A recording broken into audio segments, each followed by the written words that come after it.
नमस्कार दोस्तों। अंततः अमेरिकी राष्ट्रपति डोनाल्ड ट्रंप को ये राज आ ही गया कि उसने युद्ध में बिलियंस ऑफ डॉलर इंटरसेप्टर्स में खर्च कर दिए हैं उन ड्रोन्स को ख़त्म करने के लिए, जिन ड्रोन्स को वो सिर्फ 3.50 जो डॉलर है, इतने डॉलर की एक लेज़र बीम से ही ख़त्म कर सकता था। अभी हाल ही में अमेरिकी राष्ट्रपति ने कहा है कि जब हम एक ड्रोन को 3.50 है, इतने नहीं $3.5 खर्च करके एक लेज़र बीम से हम एक ड्रोन को ख़त्म कर सकते हैं, तो हम $3 मिलियन की ये मिसाइल है वो क्यों चलाएं। और आखिरकार अब इतने बिलियंस ऑफ डॉलर अमेरिका के द्वारा इन्वेस्ट कर दिए गए हैं और इस वॉर में अब आकर के अमेरिकी राष्ट्रपति को ये राज आ ही चुका है और आखिरकार ये खबरों में भी है, काफ़ी ज़्यादा चर्चा में आ रहा है। चलिए इसके बारे में थोड़ा विस्तार से समझते हैं, क्योंकि अभी हाल ही में अमेरिका के द्वारा एक नई लेज़र बीम तैयार की है और अब जो अमेरिका इंटरसेप्टर्स की जगह लेज़र बीम को ही यूज़ करने वाला है और आने वाले जो ड्रोन्स के हमले हैं उन्हें अब लेज़र बीम को यूज़ करके ही ख़त्म करने वाला है। चलिए इसके बारे में थोड़ा विस्तार से समझते हैं। सबसे पहले खबर के प्रमुख बिंदुओं के बारे में बात करेंगे तो अमेरिकी राष्ट्रपति डोनाल्ड ट्रंप ने हाल ही में घोषणा की है कि उच्च ऊर्जा लेज़र तकनीक हाल ही में जो पैट्रियटिक मिसाइल इंटरसेप्टर हैं उनकी जगह लेगी और यह बदलाव मुख्य जो मिसाइलें हैं उनकी तुलना में लेज़र की अत्यधिक कम लागत है, जो ड्रोन और इसके अलावा छोटे खतरों को निपटने के लिए अधिक प्रभावी मानी जा रही है। यानी अमेरिकी राष्ट्रपति के द्वारा अभी हाल ही में घोषणा की है कि अब जो पैट्रियटिक जो मिसाइलें थी, इंटरसेप्टर्स थे, उनकी जगह पर अब अमेरिका उच्च ऊर्जा की जो लेज़र तकनीक है उनका इस्तेमाल करेगा, क्योंकि जो मिसाइलें हैं उनकी तुलना में लेज़र तकनीक में काफ़ी कम लागत आ रही है और ये काफ़ी ज़्यादा प्रभावी भी है और इसी वजह से अब अमेरिका लेज़र तकनीक का उपयोग करने वाला है। अब मध्य पूर्व में ईरान समर्थित ड्रोन हमलों, विशेषकर तेल रिफाइनरी और इसके अलावा सैन्य ठिकानों पर इसकी बढ़ती घटनाओं ने इस तकनीक को अपनाने की प्रक्रिया को और ज़्यादा तेज़ कर दिया है। यानी जिस प्रकार से अमेरिका की तेल रिफाइनरी, इसके अलावा सैन्य जो ठिकाने हैं वहाँ पर ईरान लगातार हमले कर रहा है और इन हमलों के कारण अमेरिका को इस बात पर सोचने के लिए मजबूर होना पड़ा है कि हम कैसे भी करके जितनी जल्दी हो सके उतनी जल्दी हम लेज़र तकनीक को अपनाएं। और अमेरिकी राष्ट्रपति के अनुसार अमेरिका के पास वर्तमान में अविश्वसनीय लेज़र तकनीक है जो बहुत जल्द जो पूरी तरीके से सक्रिय होने वाली है। यानी अभी हाल ही में अमेरिकी राष्ट्रपति कहते हैं कि हमारे पास अविश्वसनीय लेज़र तकनीक है, उसके होते हुए भी हम इंटरसेप्टर दाग रहे हैं। ये काफ़ी ज़्यादा शर्मनाक है। हमें कहीं ना कहीं अब जल्द से जल्द हो सके तो लेज़र तकनीक को उपयोग करना चाहिए। अब मिसाइल और लेज़र तकनीक के बीच के लागत के अंतर की बात करें तो लेज़र हथियार दागने का परिचालन यानी ऑपरेटिंग जो कॉस्ट है वो मात्र $3.5 आता है, यानी करीब करीब माने तो 290 रुपये प्रति शॉट आता है। और इसके विपरीत एक पैट्रियटिक मिसाइल इंटरसेप्टर की लागत $3 लाख है, यानी करीब करीब 25 करोड़ रुपए प्रति शॉट आती है। यानी अगर हम एक लेज़र बीम दागेंगे तो उसमें हमें 290 रुपये का खर्चा आएगा और वहीं हम एक पैट्रियटिक इंटरसेप्टर मिसाइल दागेंगे तो वहाँ हमें 25 करोड़ रुपए का खर्चा आने वाला है। और यह लागत अंतर है वो कहीं रक्षा बजट पर पड़ने वाले भारी दबाव को कम करने के लिए, ड्रोन जैसे सस्ते खतरों को नष्ट करने के लिए आर्थिक जो रूप है उससे व्यवहार विकल्प माना जा रहा है। यानी कहीं ना कहीं अगर हम लेज़र शॉट दागेंगे तो कहीं ना कहीं हमारे जो रक्षा बजट है उस पर ही कम दबाव डालेगा और अगर हम जो पैट्रियटिक मिसाइल उसका इंटरसेप्टर दागेंगे तो उसका दबाव जो है बजट पर काफ़ी ज़्यादा पड़ेगा। वर्तमान में मिसाइल भंडार को बनाए रखने और उसका उत्पादन बढ़ाना और एक महंगी और इसके अलावा समय लेने वाली प्रक्रिया है जिसे लेज़र तकनीक काफ़ी ज़्यादा सरल बना देती है। यानी जब हम मिसाइल बनाते हैं तो उसमें काफ़ी ज़्यादा टाइम लेती है, काफ़ी ज़्यादा समय लेने वाली प्रक्रिया है और ये काफ़ी ज़्यादा कॉस्टली भी है, तो ये हमें काफ़ी ज़्यादा बजट के ऊपर काफ़ी ज़्यादा दबाव डालती है। लेकिन कहीं ना कहीं ये जो लेज़र तकनीक है वो लेज़र तकनीक काफ़ी ज़्यादा कॉस्ट इफ़ेक्टिव है और कम खर्च में काफ़ी बड़ा जो काम करती है। तो अब अमेरिका लेज़र तकनीक को यूज़ करने जा रहा है। लेज़र तकनीक की कार्यप्रणाली की बात करें तो यह तकनीक ड्रोन के कमज़ोर हिस्सों पर जो अधिक केंद्रित प्रकाश किरणों को डाल करके उसे जला देता है, जिसे विशेषज्ञ दूर से जलती मशाल की तरह बताते हैं। यानी अगर हम ड्रोन की जो लेज़र लाइट है उसका यूज़ करेंगे तो कहीं ना कहीं वो जो ड्रोन हमला करने वाले होंगे उन ड्रोन के उन जगहों को जला देगा जहाँ से वो जो है काफ़ी ज़्यादा इफेक्टिव तरीके से उड़ते हैं, तो वो ड्रोन वहीं की वहीं नष्ट हो जाएगा।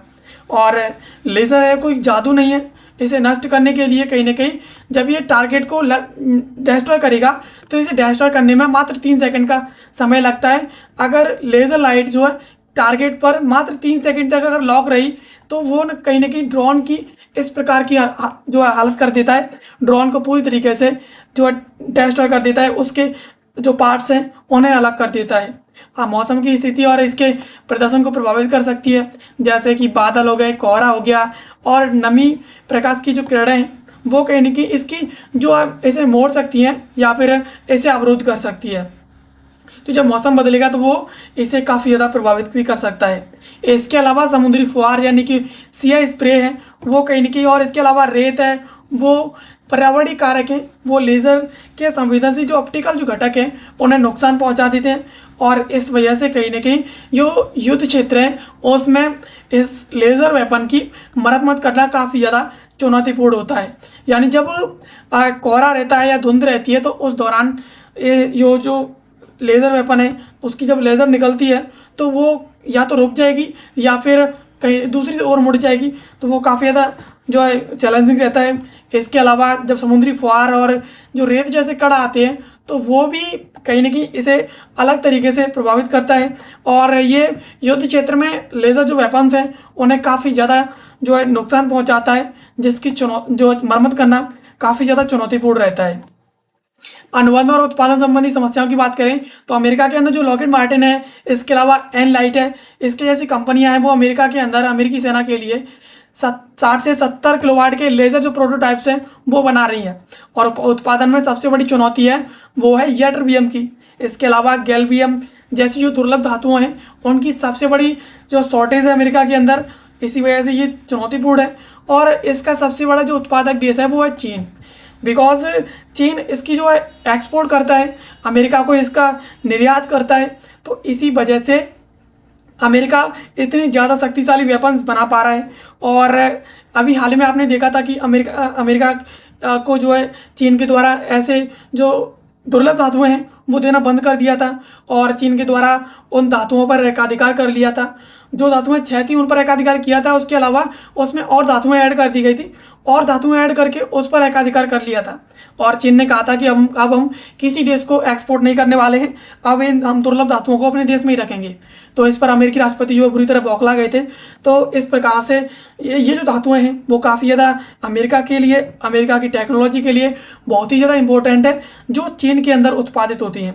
अब उच्च गुणवत्ता वाले दर्पण और लेंस हैं, इसके अलावा जो बीम डायरेक्टर्स हैं उनका निर्माण अत्यंत धीमी प्रक्रिया है और जो बड़े पैमाने पर उत्पादन में बाधा बन सकती है। यानी जब उच्च गुणवत्ता वाले जो लेज़र बीम हैं, डायरेक्टेड लेंस हैं, जो दर्पण हैं, उन्हें ये काफ़ी ज़्यादा स्लो मोशन से बनते हैं। और अगर हमें अब इनकी जो बड़े पैमाने पर अगर हम इनका उत्पादन करते हैं तो ये काफ़ी ज़्यादा बाधक बन सकती हैं और हो सकता है कि इसमें कोई गलतियाँ भी पाई जाएँ। इसके अलावा जो सुरक्षा चुनौतियों चिंता है उनमें भी इसे शामिल किया गया है। लेज़र किरणें नागरिक विमानों के पायलटों को अंधा और इसके अलावा अक्षम बना सकती है। यानी जब लेज़र किरणें पड़ती हैं वो इतनी ज़्यादा शक्तिशाली होती हैं कि जो विमान है उनमें जो नागरिक बैठे हुए हैं या जो पायलट हैं जो उन्हें उड़ा रहे हैं, इसके अलावा जैसे ही उसकी जो किरणें निकलती हैं वो इतनी ज़्यादा प्रभावशाली होती हैं कि वो उन्हें अंधे या फिर आँखों से उन्हें अक्षम बना सकती हैं, वो देखने में जो है अक्षम हो सकती हैं, यानी वो देख नहीं पाएंगे, इस प्रकार की उनकी हालत हो सकती है। इसके अलावा लेज़र हथियारों की वैश्विक स्थिति की बात करें कि दुनिया भर में किन किन देशों के पास लेज़र हथियार है और कौन कौन से देश लेज़र हथियार बना रहे हैं, तो इजराइल के पास जो है राफेल एडवांस डिफेंस सिस्टम्स के द्वारा विकसित किया गया आयरन बीम है, जिस पर जो है अभी परीक्षण चल रहा है और इसका जो क्षमता है वो 100 किलोवाट तक की है। इसके अलावा चीन ने जहाज़ पर लगे LY-1 180 किलोवाट तक का एक लेज़र जो सिस्टम है उसका अनावरण किया है, जो काफ़ी ज़्यादा शक्तिशाली माना जा रहा है। इसके अलावा ऑस्ट्रेलिया की जो इलेक्ट्रो ऑप्टिकल सिस्टम है उसके द्वारा दक्षिण कोरिया के लिए 100 किलोवाट का एक लेज़र सिस्टम प्रदान किया है। इसके अलावा यूक्रेन के अंदर सनरे है, इसके नाम का एक छोटा सा मोबाइल सिस्टम जो बनाया गया है, इसका उपयोग कर रहा है यूक्रेन सबसे ज़्यादा, जो बूट में समा सकता है, यानी जो कार की डिग्गी है उसमें इसे आसानी से रख के ले जाया जा सकता है। तो इस प्रकार का जो सिस्टम है वो यूक्रेन बना रहा है। और ये जो फिगर है वो कहीं ना कहीं जो ऑस्ट्रेलिया है उसका इलेक्ट्रो ऑप्टिकल सिस्टम का है, जो काफ़ी ज़्यादा कॉस्ट इफेक्टिव है और ये काफ़ी ज़्यादा प्रभावशाली है, जो अभी वर्तमान में दक्षिण कोरिया इसका यूज़ कर रहा है, क्योंकि दक्षिण कोरिया के लिए ज़्यादातर इलेक्ट्रो ऑप्टिकल सिस्टम से वो बनाए जा रहे हैं ऑस्ट्रेलिया के द्वारा। अब लेज़र हथियारों की श्रेणी में इसके क्षेत्र में भारत की स्थिति की बात करें कि भारत लेज़र हथियारों के क्षेत्र में कहाँ पर स्टैंड आउट करता है, तो भारत जो है डायरेक्शनली अनरेस्ट्रिक्टेड रे गन एरे यानी दुर्गा सेकेंड नामक एक 100 किलोवाट का एक लेज़र हथियार पर काम कर रहा है, जिसे DRDO के द्वारा बनाया गया है। यानी भारत के पास दुर्गा सेकेंड नामक का एक 100 किलोवाट का जो लेज़र वेपन है जो DRDO के द्वारा बना दिया गया है। इसके अलावा भारत ने अप्रैल 2025 में 30 किलोवाट के सहस्त्र शक्ति नामक एक लेज़र वेपन है उसका परीक्षण किया था, जिसकी मारक क्षमता जो 5 किलोमीटर तक थी। यानी सहस्त्र वेपन के थ्रू भारत जो 5 किलोमीटर तक अपने टारगेट को शत्रु के जो हमले हैं उन्हें ख़त्म कर सकता है। इसके अलावा भारत जो है आदित्य है, इसके अलावा काली है, इसके जैसी गुप्त जो तकनीक है उन पर भी काम कर रहा है, जो दुश्मन की मिसाइल और इसके अलावा उपग्रहों को निष्क्रिय करने में सक्षम हो सकती हैं। यानी भारत के द्वारा जो आदित्य और काली जैसी जो गुप्त तकनीकें लेज़र हथियारों की जो बनाई जा रही हैं वो इतनी ज़्यादा सक्रिय मानी जा रही हैं, जो दुश्मन की जो मिसाइलें हैं उन्हें तबाह कर सकती है, इवन जो दुश्मन के जो सैटेलाइट्स हैं, जो उपग्रह हैं, उन्हें भी तबाह कर सकती है।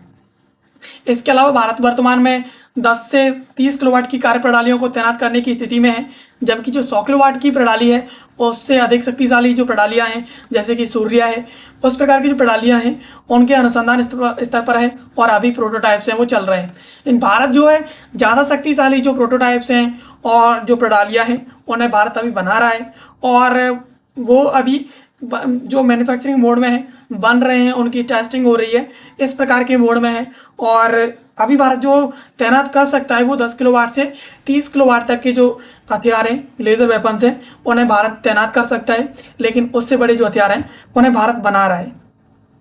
तो दोस्तों रिसेंटली हमने देखा कि जिस प्रकार से अमेरिका के द्वारा बिलियंस ऑफ डॉलर खर्च करने के बाद अब अमेरिका को ये याद आ रहा है कि उसके द्वारा भाई साहब सबसे ज़्यादा पैसे खर्च कर दिए गए, जबकि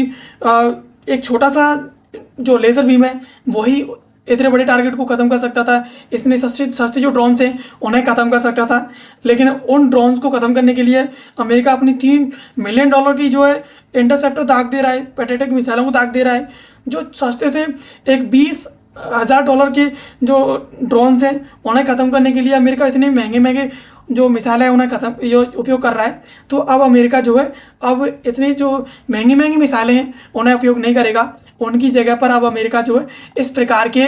जो इंटरसेप्टर टाइप के जो लेज़र बीम हैं उन्हें अब यूज़ करेगा, ताकि सस्ते टारगेट से, सस्ते हथियार से सस्ते टारगेट को जो है ख़त्म किया जा सके, नस्ते नाबूद किया जा सके। तो दोस्तों ये थी खबर जिसको आज की इस वीडियो में हमने समझा। ऐसे वीडियोज़ के लिए आप हमें सब्सक्राइब कर लीजिए। मिलते हैं किसी अगले वीडियो में किसी नए और महत्वपूर्ण टॉपिक के साथ। तब तक के लिए आप सभी का बहुत बहुत धन्यवाद।